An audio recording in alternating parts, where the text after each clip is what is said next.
Jacques Bredal, merci beaucoup d'avoir accepté de parrainer notre thématique Smells Like 90 Spirit, consacrée aux années 90. Je ne sais pas s'il est bien nécessaire de vous présenter parce que vous avez été invité, vous vous êtes invité à souper dans beaucoup de foyers belges francophones. Donc, vous avez présenté le JT de 19h30 pendant 9 ans, si je ne me trompe pas. Oui, 10 même. 10. Et même 11, si on va jusqu'au bout. Eh bien, justement, est-ce que vous pouvez nous donner un bref aperçu de votre carrière à la télévision? Oh là là, quand je suis arrivé au journal télévisé, c'était déjà presque en fin de carrière, parce que j'avais fait beaucoup d'autres choses avant.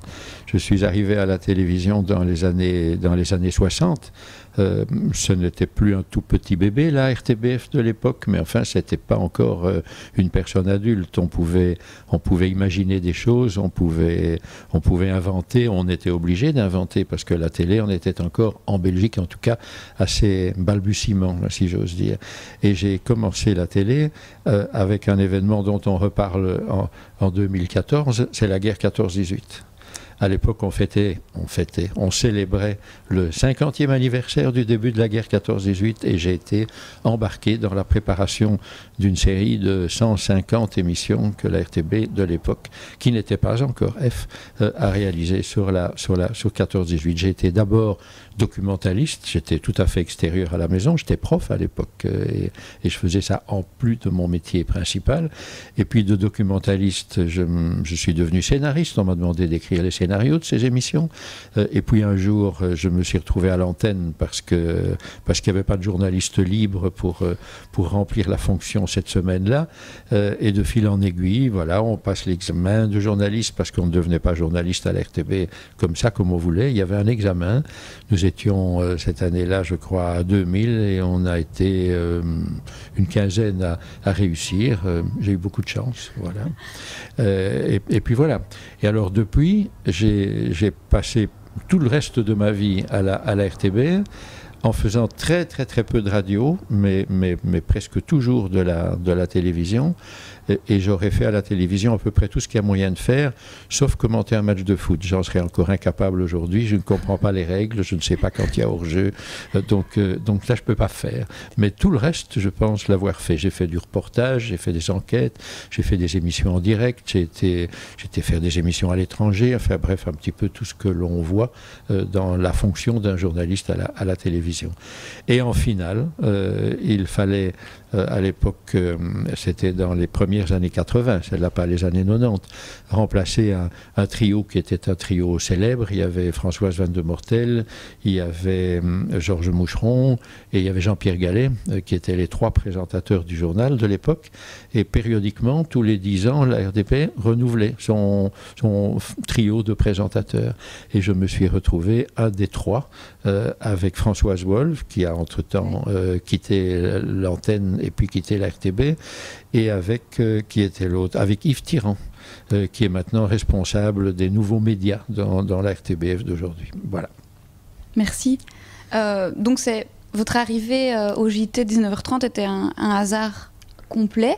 Est-ce que vous pensiez au départ... Oh, un hasard complet, c'est beaucoup dire, parce que ce sont des sélections qui s'opèrent d'une manière très, comment dirais-je, très belge, donc il y a beaucoup de compromis.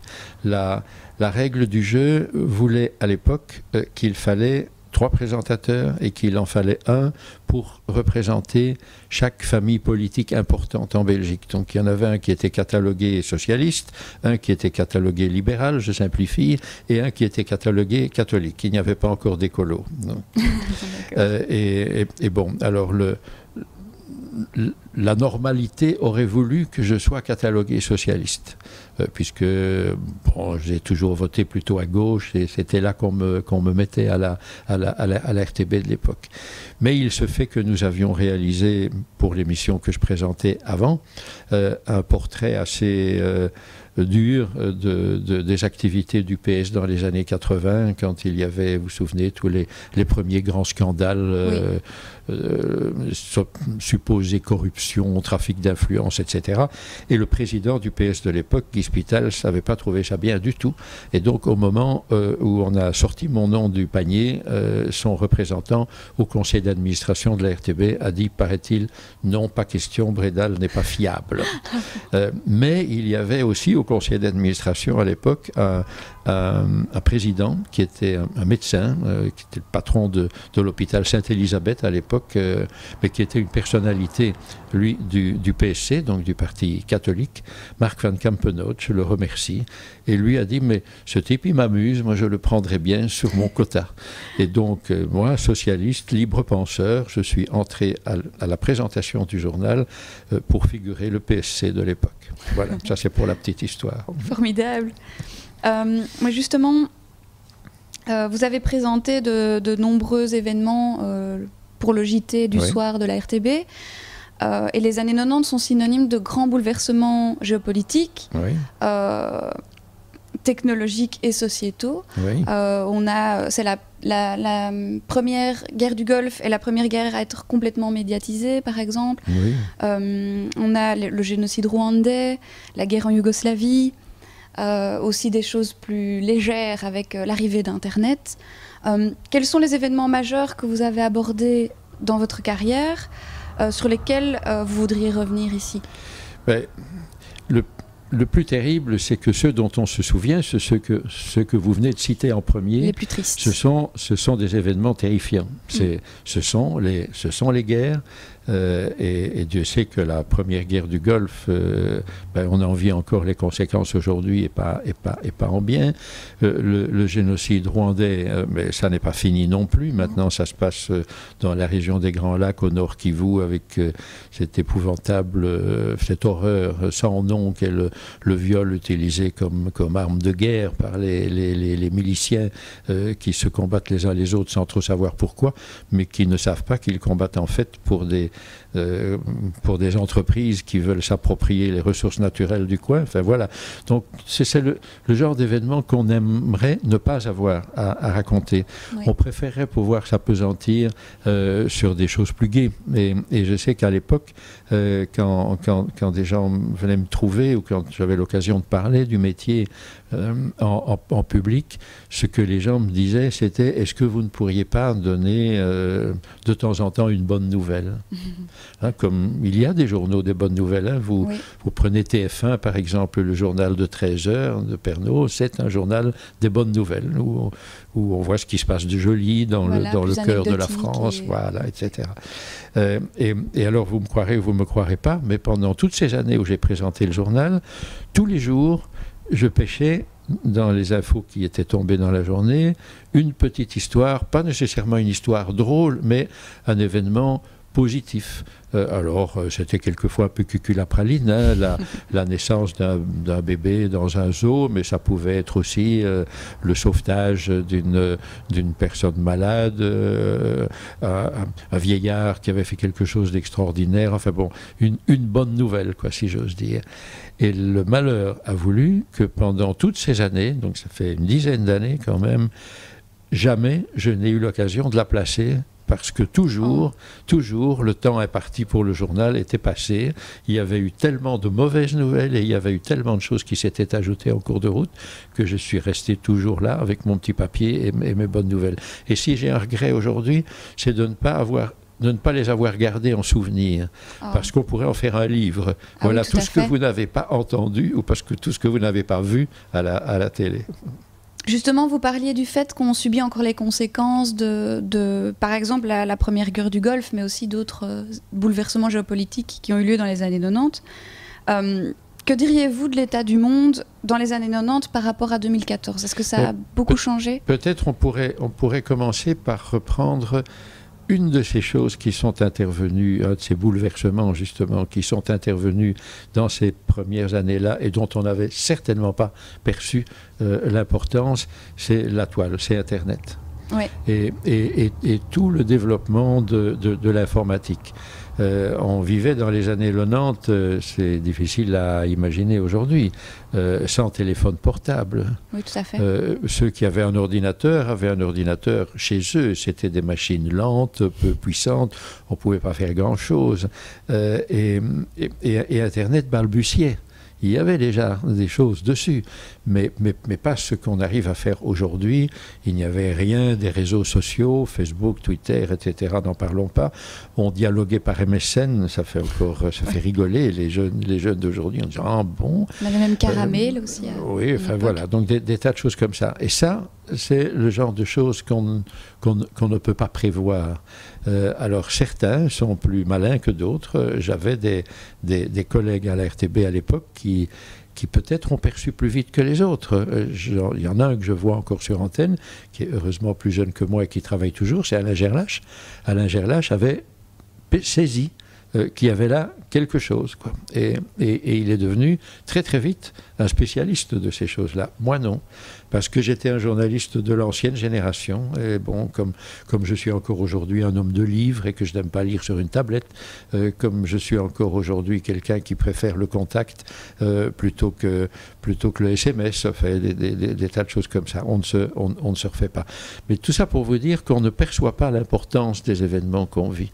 On est dedans tous les jours, on a là-dessus un regard de journaliste, c'est-à-dire au quotidien, et pas le regard de l'historien ou du philosophe qui peut tirer des conclusions. On ne tire aucune conclusion. On est dans la mélasse et on se débrouille pour essayer d'en sortir, et puis voilà. Et quand je dis la mélasse, c'est gentil, je devrais donner un autre mot qui commence aussi par M. Mais justement, y avait-il un ton journalistique typiquement années 90 pour aborder tous ces sujets graves, plus légers? Il y a toujours eu plus qu'un ton journalistique. Oui. Il y en a toujours eu plusieurs. Il y a toujours eu, et en Belgique à l'époque, nos concurrents s'appelaient déjà RTL. Il y a toujours eu un ton RTB, télé publique ou radio publique, et un ton RTL, radio privée, télé privée, qui tient, je pense, à quelque chose de fondamental, c'est que la radio publique, la RTB est l'héritière de l'INR, hein, des années d'entre-deux-guerres. Il y avait l'impression qu'on devait servir à quelque chose, que nous étions là pour enseigner quelque part. Et moi qui étais prof, bon, ça m'allait tout à fait. La télé, c'était un moyen d'apprendre des choses au public. Et on se disait, est-ce que ça va leur servir, ce qu'on leur raconte? Et par exemple, nous avions inventé à l'époque, dans l'équipe dont je faisais partie, des émissions d'information du consommateur, dont le lointain héritier est on n'est pas des pigeons d'aujourd'hui. Hein. Et ben, ces émissions destinées à informer le consommateur, c'était pour lui apprendre, bien sûr, à faire attention à ce que la boîte de petits pois qu'on lui vende ne contienne pas trop d'eau, ou le jambon qu'on lui vendait trop de sel. Mais ça peut apprendre aussi, quand on fait des émissions qui ont une portée politique, ça peut apprendre aussi aux gens à voter correctement, en leur donnant des indications objectives sur le programme des différents partis, etc. Ça, c'était le point de vue, et c'est toujours le point de vue, je pense, de la RTBF de l'époque. Tandis que dans les chaînes privées, le problème est tout à fait différent. Il s'agit d'intéresser le spectateur, c'est-à-dire finalement de lui donner autant que possible ce qu'il espère. Bon, on ne peut pas lui donner que des bonnes nouvelles à RTL aujourd'hui, on fait un journal objectif comme celui de la RTP, mais on ne le fait pas de la même manière, parce que le principe c'est il faut qu'il soit chez nous les plus nombreux possibles. La pub d'RTL, c'était il n'y a pas tellement longtemps encore, RTL c'est vous. Et donc il y a une sorte de ton d'empathie, hein, vous savez, nous sommes comme vous, qui n'est pas du tout celui de la RTB. C'est pas du tout la même chose. Et je pense que c'est resté pareil. Quand on entend le journal de la première le matin, même si c'est Mehdi Kelfat qui est un peu speedé qui le présente, c'est pas la même chose que quand on entend le journal de Bel RTL. Même si les nouvelles sont les mêmes. Mais justement, vous parlez du concurrent de la RTB, RTL. Est-ce que le traitement de l'information et le choix du sujet était influencé par des contraintes d'audimat. Moins par des contraintes, à l'époque, moins par des contraintes d'audimat que par cette volonté dont je vous parle de servir à quelque chose et d'avoir une fonction civique, une fonction citoyenne quelque part. Ce que nous disions, c'est qu'est-ce qui est important dans le classement des nouvelles de la journée. Et il était rarissime que le plus important soit un fait divers, par exemple. Alors qu'aujourd'hui, j'ai bien peur que ce n'est pas devenu la règle, mais en tout cas, c'est une question qu'on ne se pose plus. Nous n'aurions, je pense, jamais, même en période de Coupe du Monde de football, entamé un journal télévisé en donnant le résultat du match que la Belgique avait joué en 16e de finale. Non, ça ne se faisait pas. Il y avait une sorte de construction immuable du journal qui était d'abord l'information belge, et puis l'information internationale, et puis le sport, et quand il y avait de la place, un petit peu de culture. Alors, il pouvait y avoir, comment dirais-je, interversion entre le belge et l'international. Il est certain que quand on parlait de la guerre du Golfe, c'était ces nouvelles-là qui venaient avant les nouvelles de Belgique de l'époque. Mais c'était contraint et forcé, parce qu'a priori, on devait d'abord dire de ce qui se passait en Belgique. Encore. Donc, l'évolution, finalement, elle va maintenant vers un saupoudrage plus grand et un choix qui se fait d'une manière beaucoup plus subjective, que c'est beaucoup moins construit que ça ne pouvait l'être à l'époque.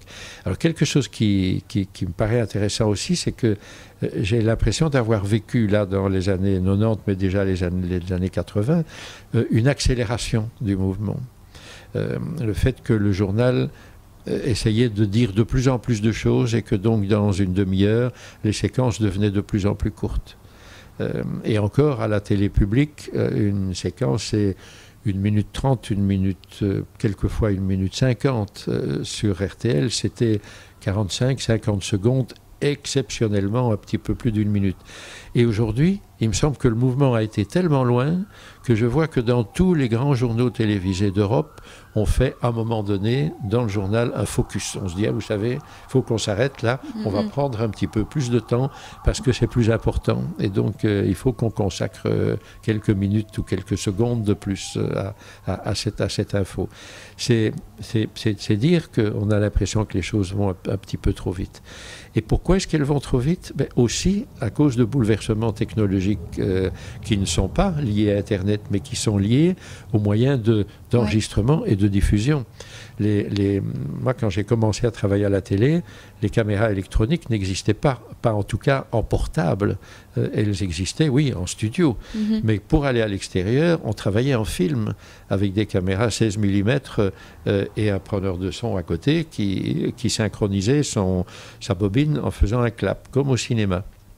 Et on avait 10 minutes d'autonomie sur une bobine. Donc aujourd'hui, on peut tourner pendant toute la vie si on veut. Je viens d'acheter un minuscule petit enregistreur qui me donne 1074 heures d'enregistrement. Bon, c'était totalement impensable à l'époque. Il y a déjà ça, le fait que progressivement, on s'est libéré des câbles, etc. Et puis, on a découvert aussi les transmissions satellites. Et ça a bouleversé complètement tout le travail des reporters, tout le travail des gens qui font qui réalisent des sujets en dehors des studios. Même à l'international, vous parliez de l'Irak, de la Bosnie, on attendait des nouvelles pratiquement en temps réel. Et avec les transmissions satellites, aujourd'hui, c'est possible. Il y a des envoyés spéciaux partout. Et donc, on a pris l'habitude d'avoir les choses tout de suite. Et le problème, quand on a les choses tout de suite, trop vite, c'est qu'on ne prend plus le temps de les recouper, de les vérifier, de les contrôler. Et c'est comme ça qu'on apprend souvent à la télé des tas de choses qui se révèlent fausses par la suite. Oui. Mais vous parliez de technologie, de prise de vue, etc. On voit aussi aujourd'hui que la technologie est prégnante sur les plateaux des JT. Les journalistes ont des oreillettes. On n'est plus à l'ère du gros téléphone qu'on décroche quand le sujet n'est pas prêt. Et il faut réagir en direct. Bon, ça va, je suis un ancêtre, mais j'ai quand même connu l'oreillette. Hein. Oui. J'ai connu le téléphone tout au début, en effet, et dès qu'il a été possible de simplifier un petit peu cette chose-là, on a eu une oreillette. Et les dernières que j'ai eues sont grandes, étaient comme aujourd'hui, comme l'ongle d'un petit doigt. Et mon collègue René Thierry, qui est décédé il y a 2 ans, appelait ça « mes voix célestes ». Alors, il s'interrompait au milieu d'une phrase en disant « mes voix célestes me disent que le reportage n'est pas prêt ». Donc, nous allons passer au suivant. Les voix célestes, c'était son oreillette. Mais l'oreillette, c'est la liaison permanente avec la régie. On ne se rend pas compte de ça. Et un journal télévisé, c'est minuté. Enfin, c'est même calculé à la seconde près. Alors, quand on a des gens qui sont interviewés en direct, à la régie, on regarde le chronomètre. Et en studio, on écoute le type qui parle ou la personne qui parle. Et très très vite, la régie vous dit coupe, coupe, coupe, on est trop long. Et les gens qui sont très malins en studio arrivent à se servir de ça. Des hommes politiques, par exemple, arrivaient à blablater pendant 3-4 minutes avant d'aborder le sujet ou la question qu'on leur avait réellement posée.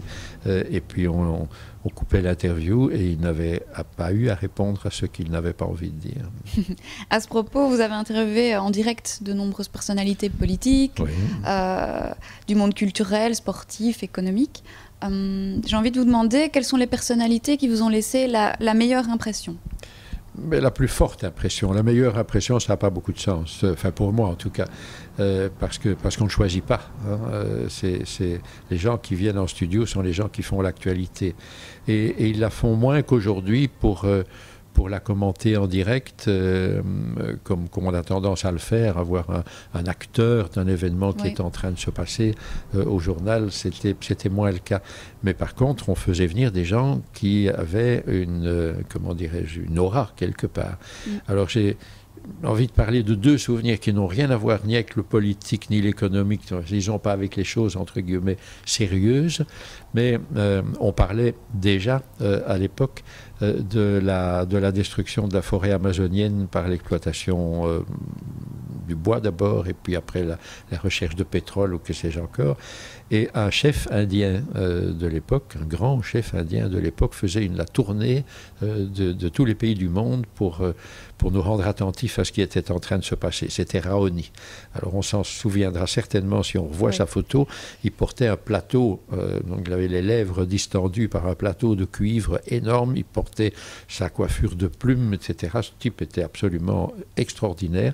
Il était tout à fait incapable de répondre lui-même. Il parlait vaguement l'espagnol ou le brésilien ou le portugais, je ne sais plus même exactement. Mais il avait avec lui un interprète qui jouait le même rôle que le moine Mathieu Ricard avec le Dalai Lama. On n'est jamais tout à fait sûr que ce qu'il raconte soit exactement ce que le Dalai Lama veut dire. Et je ne sais pas si le traducteur de Raoni exprimait exactement ce qu'il voulait dire, mais enfin, c'était quand même un peu ça. Mais donc, Raoni, c'était spectaculaire. C'est vrai que c'était impressionnant. Et une autre personne dont j'ai gardé un souvenir énorme, et je vais vous raconter pourquoi, c'est une cantatrice. C'est Barbara Hendricks. Qui était venue un jour au journal parce que je pense qu'elle faisait un récital à Bruxelles, enfin quelque chose dans ce genre-là, je ne sais plus trop quoi. Et moi, j'ai toujours admiré cette femme. Je trouve qu'elle avait une voix extraordinaire, mais aussi une humanité extraordinaire. Une cantatrice noire, née dans les ghettos du sud des États-Unis, etc. Ça m'avait vraiment sidéré. Et elle parlait très très gentiment à l'époque. Je crois que c'était l'UNICEF dont elle était venue parler. Donc ça n'avait rien à voir avec la musique. Et ce qui m'avait frappé à l'époque en studio, c'était de voir ses mains. Comme j'avais été frappé par le plateau de Raoni, j'avais été frappé par les mains de Barbara Hendricks, qui n'étaient pas du tout les mains d'une femme du monde, hein, avec des longs doigts bien manucurés, des ongles parfaits, etc. Non, c'était les mains de quelqu'un qui travaille. Et j'ai quand même eu l'occasion, entre 2 séquences, de lui dire ça. Il me prenait pas mal, mais ça m'étonne, etc. Elle me dit, mais c'est parce que je travaille, c'est parce que je fais la vaisselle, parce que je fais la cuisine, parce que je m'occupe de mon jardin, etc. Ne croyez pas que je ne fais que chanter dans une belle robe du soir. Tout ça pour dire que même quand on a affaire à des gens incroyables au journal télévisé, on n'a jamais l'occasion de faire réellement leur connaissance. Parce qu'on descend de la rédaction quelques minutes à peine avant le journal pour aller au maquillage et faire, si on peut, un petit essai micro, et puis paf, c'est parti.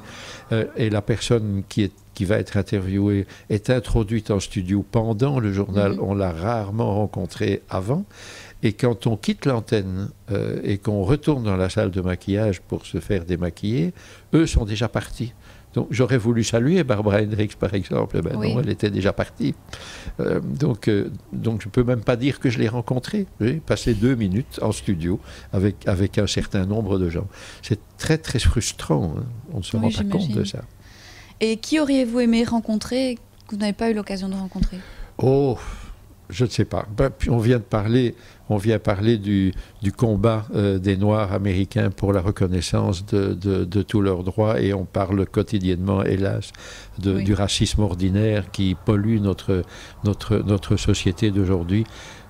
J'aurais aimé, si la télé l'avait permis à l'époque, et si ça ne s'était pas passé quelques dizaines d'années avant, interviewer Martin Luther King, par exemple.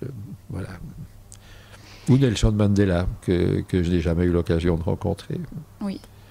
Ou le Mahatma Gandhi, si on veut remonter encore plus haut. Mais voilà, des gens comme ça. D'accord. Vous étiez un personnage très connu du grand public. Comment est-ce que vous gériez cela? Est-ce que vous avez des anecdotes cocasses à ce sujet? Comment est-ce qu'on fait pour se ménager une vie privée quand on est reconnu à tous les coins de rue? On se ménage très facilement une vie privée quand on ne vit pas comme une vedette. Et heureusement, à ce point de vue-là, les salaires qu'on paye dans le service public ne permettent pas de vivre comme une vedette. Donc, je n'ai jamais roulé dans des véhicules exceptionnels, je n'ai jamais habité dans un château et je n'ai jamais pris de vacances à l'île Maurice. Donc, voilà, on a déjà plus de facilité à vivre la vie de tout le monde quand on est payé comme tout le monde. C'est déjà ça. Sinon, pour le reste, oui, bien sûr, les gens vous reconnaissent dans la rue, mais souvent avec le sourire. Et j'ai la faiblesse de croire que si les gens vous abordent en souriant, c'est que ce que vous faites leur plaît bien et qu'ils ne vous en veulent pas pour une raison ou pour une autre. Et c'est généralement comme ça que ça se passe. Par contre, ce qui est très drôle, c'est de voir quelquefois s'allumer dans l'œil de quelqu'un que vous allez croiser comme ça sur un trottoir l'impression, je connais ce type, mais qui est-ce? Et alors ils approchent, ils ont déjà la main tendue comme pour dire bonjour, et ce n'est que dans les derniers mètres qu'ils se rendent compte que ah mais non, c'est quelqu'un que j'ai vu à la télé. Alors dans le meilleur des cas, ils font semblant de rien, ils passent à côté de vous, et on apprend au fil du temps, si on ne se sent pas vedette, à circuler comme avec des œillères, comme ça. Hein. On essaye de ne pas fixer les gens dans les yeux pour ne pas les gêner. Et si on veut être vedette, alors on regarde tout le monde, on regarde autour de soi et ils viennent vous voir. Mais ce n'est que ça. Souvent, quand les gens viennent vous voir, ils témoignent surtout d'une grande, comment dirais-je, une grande méconnaissance du métier. Je me souviens, par exemple, j'habitais dans un faubourg de Bruxelles et j'allais, comme tout le monde, faire des courses, acheter mon journal ou un petit peu de filet américain. Et en rentrant de ces courses, un jour, j'avais mon petit sac en plastique à la main et je vois monter vers moi un couple qui, visiblement, de loin, m'avait reconnu. Et c'était un couple de braves gens, une dame et un monsieur, qui portaient à deux un grand sac à provisions. C'était probablement trop lourd et donc ils portaient à deux. Et je les vois approcher et je dis, sapristi, il va y avoir une catastrophe parce qu'ils ne se rendent pas compte, comme ils me citaient, qu'ils allaient passer l'un à gauche et l'autre à droite d'un poteau d'éclairage. Et en effet, ce qui devait arriver arrive. Ils passent avec leur sac devant le poteau, craquent, le sac explose et toutes leurs courses sont là par terre, etc. Nous avons fait connaissance, je les ai aidés à ramasser leur paquet et puis ça s'est arrêté là. Mais c'est ça, la célébrité, quelque part. Une belle expérience pour ces gens-là qui doivent s'en souvenir. Voilà. Mais on parlait de vie privée. Chaque jour, vous étiez dans la lucarne à l'heure du souper. Oui. Est-ce que vous n'avez jamais eu l'impression de parfois manquer un épisode de votre vie de famille? Ah, c'est clair que c'est un métier qui fait qu'on ne vit pas une vie de famille ordinaire, si j'ose dire. on a des horaires qui sont tout à fait décalés. On rentre trop tard le soir pour voir des petits-enfants, par exemple, des choses de ce genre-là. Donc c'est un petit peu, oui, c'est un petit peu compliqué. Mais enfin, ce n'est pas l'esclavage, malgré tout. Hein, et ce n'est pas, c'est pas une vie où on est absent de chez soi pendant 6 mois par an. Le journal télévisé, ça se passe à Bruxelles. Et à l'époque, j'habitais un temps déjà dans le Brabant wallon, mais la plupart du temps, j'étais à Bruxelles. Donc, il ne fallait pas aller loin. Donc, c'est pas vraiment un problème. Et puis, vous faire une confidence, 7h30 pour moi, c'est trop tôt pour dîner. Je dîne plus tard. D'accord. C'est voilà. Une bonne heure plus tard aussi. Voilà. En dehors de l'homme de télé, est-ce que vous pouvez nous dire qui était Jacques Bredal en 1990 et qui est Jacques Bredal aujourd'hui? Avant 1990, à ses débuts, Jacques Bredal était prof. Et il s'était vu prof jusqu'à la fin de ses jours.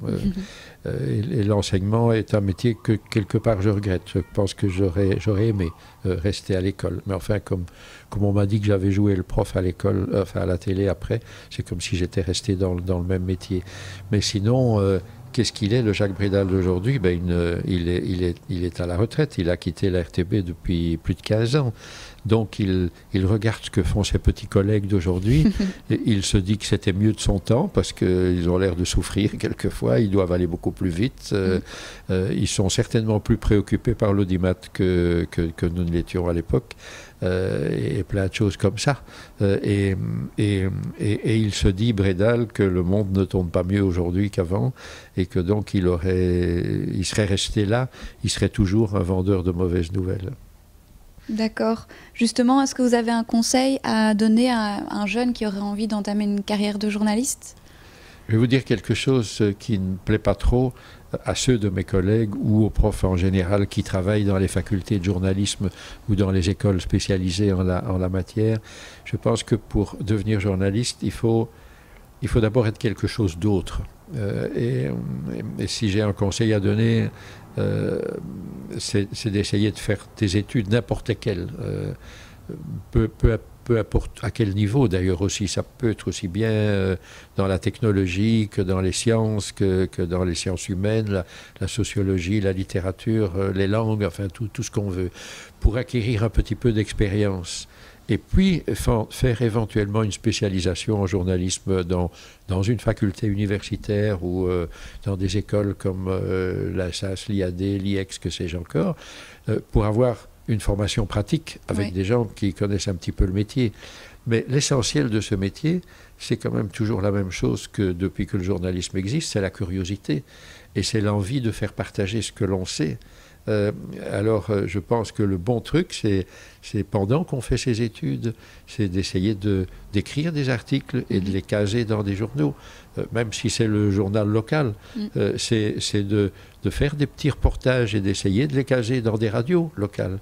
Il y a des radios dans toutes les écoles, enfin dans beaucoup d'écoles aujourd'hui. Enfin, bref, d'apprendre sur le tas. Le journalisme, c'est pas comme le métier de l'avocat ou du médecin qui s'apprend à l'université ou qui s'apprend à l'école. Il s'apprend aussi dans la vie. Merci beaucoup. De rien, de rien.